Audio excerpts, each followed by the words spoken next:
Okay, so there we go. We're recording. So hello, my name is Bruce Dunn, and I'm the race promoter for All Sports Productions. And today we're talking specifically about gravel and a new event that we just started last year, but very excited about one of our new gravel events, the Chinkapin Hollow Gravel Grinder.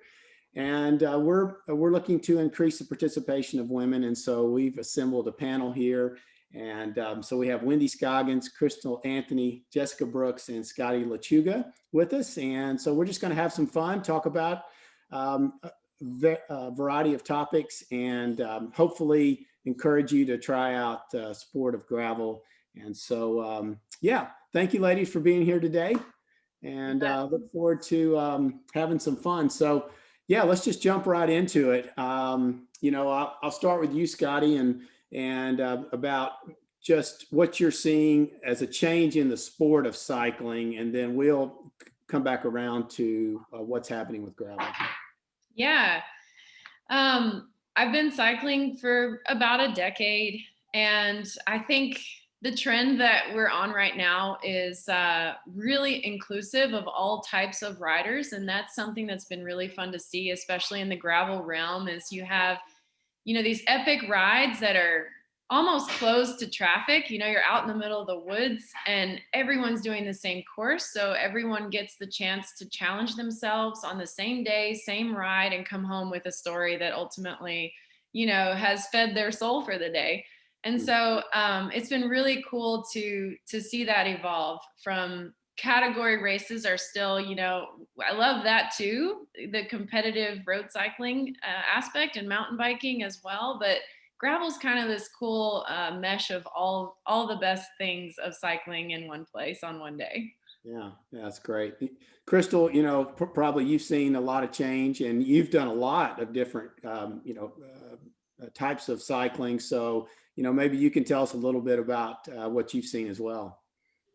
Yeah, for sure. I think since I moved to Arkansas about a year and a half ago is when I really started to get an appreciation for gravel, because one, there's so much of it here in Arkansas. It's beautiful. There's fewer cars on those roads. It's a lot more peaceful. It's more social. You can ride side by side with someone, which you can't as much on mountain bike because it's more technical, and even on the road because you have to worry more about cars. So I think it's probably the most social of all the disciplines, but also full of challenges. There's some technical abilities you need. There's benefits to using some road tactics in the racing side of it. There's skills that you can use from the mountain bike. So it is both inclusive but also challenging. So I think it's the perfect place for all types of riders to, have both that social outlet, but also just the joy of pushing yourself and seeing what you can do. And, the Chinkapin course has just overall is very challenging.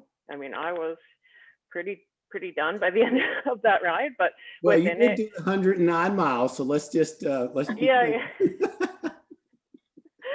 It's, yes, and that's a long distance. I come from cyclocross racing, so that is 10 of those races together. So yeah, but it's beautiful. And then there's within the race some smaller challenges within the race.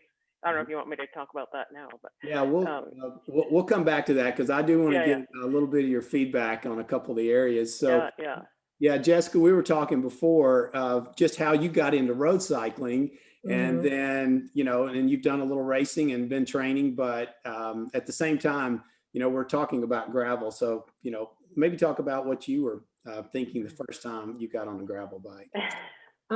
Well, I think it's okay for me to admit that I'm, terrified. I am a roadie. I've been in cycling for 5 or 6 years. Really spent the last several years racing on the road, and so honing those skills. And by no means, the best at that, but that's where all my learning is. And so, the sport has gone toward gravel, and so I was sort of a reluctant convert of, well, this is what all the events are now, and this is what everyone's doing, and so I guess I need to get a gravel bike. And so I'm still very much on my own journey of getting comfortable, with gravel. I did do the Chinkapin 109 mile route And it was certainly a challenge. It was fun. But I do think I'm still very much in a space where I'm needing to learn skills, and there's still some things about gravel that scare me, and I think that's an important part of the conversation. Yeah, too. yeah. So we'll come back to that because we're going to Yep. talk about skills and clinics. And Wendy, you've one-upped us today. You got a great background on gravel. So, but yeah, tell us a little bit how you've come to gravel pretty new. You're pretty new to gravel, you said, and so yeah. Just about a year. We have a bike culture person at my office, and she coordinated a group ride to the Katy Trail. So we did 50 miles of the Katy Trail. That was my first experience on gravel, and it was like riding through sand. It was in February 29th. You'll remember it. Yeah. And on my old 80s Raleigh steel bike. So when we got back, a group of us wanted to go gravel, and we went out Sugar Creek, and I was on an actual gravel bike then. And it was scary at first, but once you get out there and I started riding, there's a lot of room for error on a dirt road. And I just never stopped. So, and then joining in races, local races like Chinkapin Hollow, gave me the opportunity to go to an organized event and try other gravel roads in the Northwest Arkansas area. And I had the best time doing the Chinkapin Hollow. It was a beautiful ride. I did the shortest one. I think it was 42. 42. Yeah. Yeah. Well, that's great. What I just heard there is you got out and you got to experience just riding your bike, as opposed to, the road world or mountain biking. You better have your head on a swivel. You better be thinking all the time. But it's, it sounds like gravel, if you've got a good solid surface, a lot of the time you can sort of turn your brain off, like when you run, right? Yeah. Great. Enjoy the scenery. Yep. Yeah, y'all talked about the Chinkapin, and again, one of our goals is to increase participation of women, not only just women, but more people just coming to the sport. And I think gravel is going to be a great entry point for people. Yeah, let's talk a little bit about experience. Crystal, you mentioned it. So on the 109-mile course, you saw a lot of terrain for sure. So anything that stood out besides the distance? There was one hill that was mentioned that was very challenging to even ride up at all. I did not make it. I had to put a foot down. So that's still on my bucket list for future Chinkapins. But I think it's fun to have those challenges within the race, because I think you can think 109 miles, if you think about that all at once, it can be a little overwhelming. But if you can come up with these mini goals for yourself within that, it breaks it up. It gives you something to focus on in the meantime. And so things like that, I think, make the event even more fun. Yeah, and there's also a 63, and I think we were talking last year. I said we might have this event on the same weekend as Big Sugar, and so you said, well, if I don't do the 109, maybe I'll do the 63. But if I had to guess, you probably do the 109. Jessica, I don't know if you remember this, but when you came across the line, you were not, you didn't have the best look on your face. And since I was a promoter, you were going, boy, you just put us through hell. So, but you finished second and third with your other teammate, and I can't remember her name, but y'all did great last year. Yeah, we finished. It was a long day. I wouldn't say, last year with racing was so weird. So, racing being canceled. So it's not like we said, hey, we're going to train for this 109-mile. We were kind of like, well, that'll be an epic day. Let's just do it. So, certainly we understand how to manage nutrition, and we had some base training, but I wouldn't say we, we're in the best shape to do a 7-hour ride. Mm-hmm. So yeah, we were really, really, really tired by the time we got finished. And Bruce, as you tend to do with your courses, I've done your events for many years. You'd like to put the climbing in there, and you're you're kind of mean and you put it at the end. And so we were cussing you a little bit on some of the hills towards the end of that route. Yeah, no, those words were still hanging in the air, as I remember correctly. So, but fortunately, we had some beer and good food and a lot of other things. So you had a good time there. We talked about barriers to entry, and Scotti, you do a lot of coaching. And so we've talked how we're going to try to lower those, but, talk a little bit about the perception that sometimes gravel is not safe, or that the type of bike that you have to get into the sport doesn't have to be, any particular bike necessarily, other than a road bike, of course. But yeah, talk a little bit about that, and then we'll jump into a couple other subjects.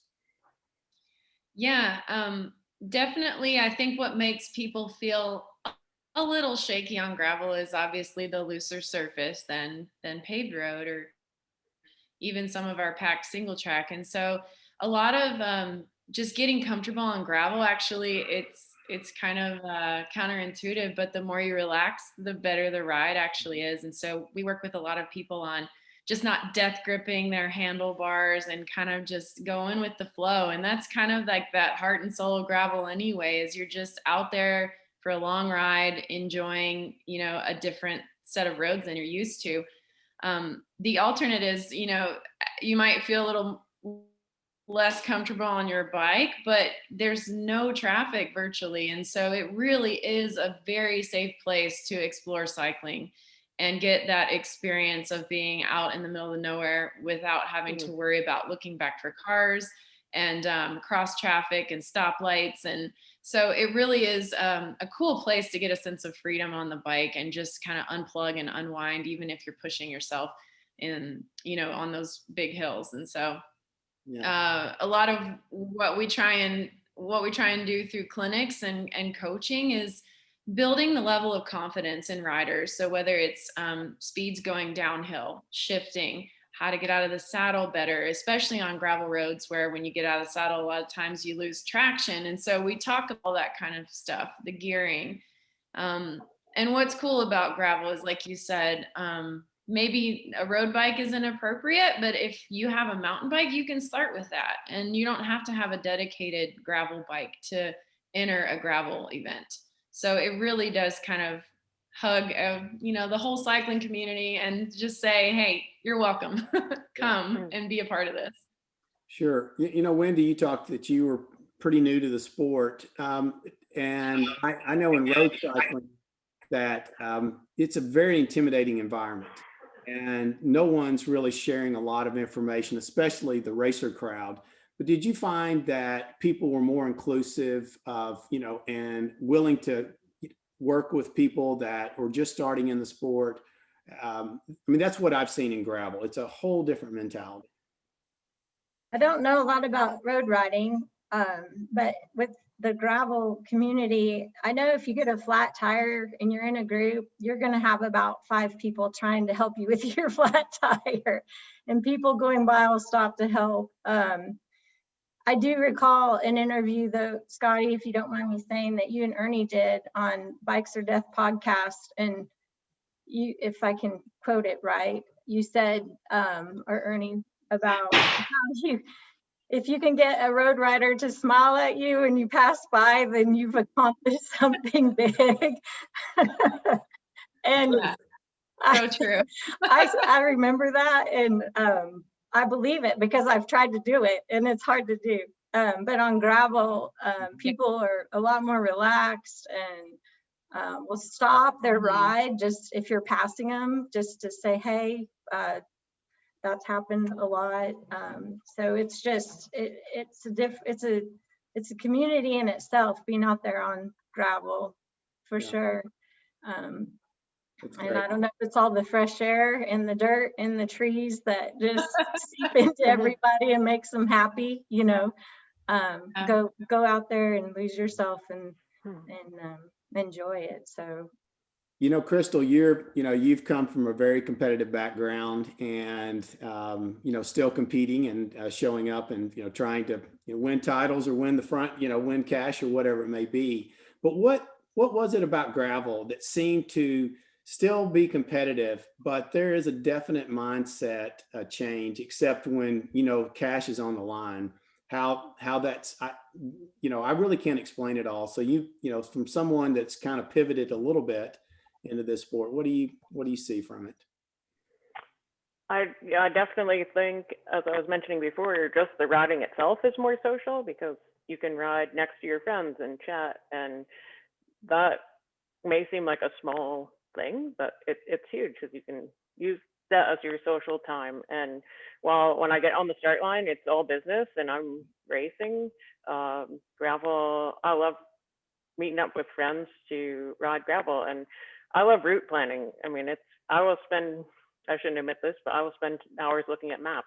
I love seeing how roads connect, finding new ways, you know, even if you've lived in an area a long time, finding that new little connector is super exciting. And so gravel with the endless ways to connect things, that's just a fun project it's about adventure, I think. Oh, that's a So, great term. Yeah, yeah. adventure. I mean, I think that's what's happened. We've ridden all those paved roads for years and years and years. And, certainly you're training for a goal, you're training to win. It's, if you're a professional, it's about your job. It's about making money. I mean, but for some reason, gravel makes it an adventure. And our final thought here, and before we just get some feedback, is Scotti, we've talked about doing some clinics and rides. And so not to get in the details a little bit, but if you want to, kind of tee that up for down the road, what we're thinking about. So I'll let you just, high level talk a little bit about that. Yeah, we're super excited to, not only encourage more women participation for this year, but in doing so, really build some community through some training rides and clinic opportunities that are going to be very focused on helping build confidence on the bike. And so if you're a rider that's just getting started, or even if you're a more experienced rider, we're hoping to, cater these rides towards the learning experience, growing together, talking through key points of what can make a gravel ride like this even more fun and even more comfortable for people that are, stretching their limits a little bit by jumping in an event like this. Oh, that's great. And we'll have a lot more details to come, but we're looking at probably one clinic a month out from the event, and then 3 to 4 rides leading up to that with some very focused goals. And so stay tuned for that. So I'll let everybody have a final thought. Jessica, any final thoughts about just getting, more women in cycling and, gravel, if you have any parting thoughts? Yeah, for sure. So I am very, very excited to be part of the gravel community. I do agree it's very inclusive, and the community is really good. I will say this, even on the roadside for women, I think our experience is a little bit different. Certainly if you show up for a group ride on the road with a bunch of masters men, no offense, the vibe's a little different, maybe not as friendly. But the women racers that I've gotten to know over the years, it's a great community. And so I love the idea of kind of that intersection of, whether you come into it through gravel or you come into it through road, just getting on a bike and getting into some of these events and racing. I think there's just a lot to be learned from that challenge. Yeah, that's great. How about you, Crystal? What's any final thoughts here for our listeners that'll be out there this week? Yeah, I think I have two. One is some of my best friends, have come through cycling. So I think, part of it is I mentioned adventure before. Mm-hmm. And when you go through those things together, it's this incredible bond. And you're like, oh, remember that time when X happened, or it was snowing, or this or that. And those are the kinds of things that make great friendships. And two, I'm 40 now and competing against kids half my age, which is amazing, but also very hard. So I think it's just so exciting to see how many young women are getting into cycling. There's NICA and so many other programs, Little Bellas. And I think for us women who are a little bit older, to show those women the example of, we're getting out there, we're doing these gravel events, and they can do it too. That's super important. Yeah. Oh, that's great. And my wife Deborah is going to love that because she started cycling in '91, and so she's loving gravel as well. Scotty, from a coaching perspective, or just working with so many different clients, any final thoughts? Yeah, I really like what Crystal just said about the community building aspect of an event like this. Ultimately, like we're all just there to compete against ourselves. And so whether you're not that much of a competitive person or you're a pro racer, the cool thing about these types of rides is you walk away with a memorable story that you can brush elbows with someone that's maybe a professional, or you might be like riding with your sister, or there's just so many cool memories that come from these types of rides where everyone's kind of just together doing the same thing and enjoying a great day on a bike. Yeah, yeah. Wendy, I'm going to give you the final thought, but one of the things that, because you have the best background, by the way, is that, you just made a point. Road cycling, Grand Fondos, mountain bikes, you do not get to rub elbows with the pros, quite frankly, right? I mean, all these other events, category races, you're segregated. But the one thing about gravel is, certain days it's just not your day, and a pro's going to be hanging out and enjoying the day and just out for the experience. And so I think I think it's a really neat quality about that. So, Wendy, I'm going to let you have the last word. And so, any final thoughts? Well, for gravel, it's an easy beginner cycling discipline, I think, and it helps build self-confidence because you can just do a few miles of gravel and I don't know, it's helped me gain strength and feel more powerful and feel like I'm making a difference for myself, and also having the opportunity to meet, like you said, professionals that might just be cruising down the gravel road, and then feeling comfortable trying events like Chinkapin. It's not overwhelming, especially when you have different categories on mileage. And so people can pick, which level they want to. And yeah, I recommend it to anybody that hasn't tried it. Oh, so guys, what a great day. I love talking to you today. Again, Jessica Brooks, Scotti Lechuga, Crystal Anthony, and Wendi Scoggins. Thank you so much for your time, and we're going to see you on the roads.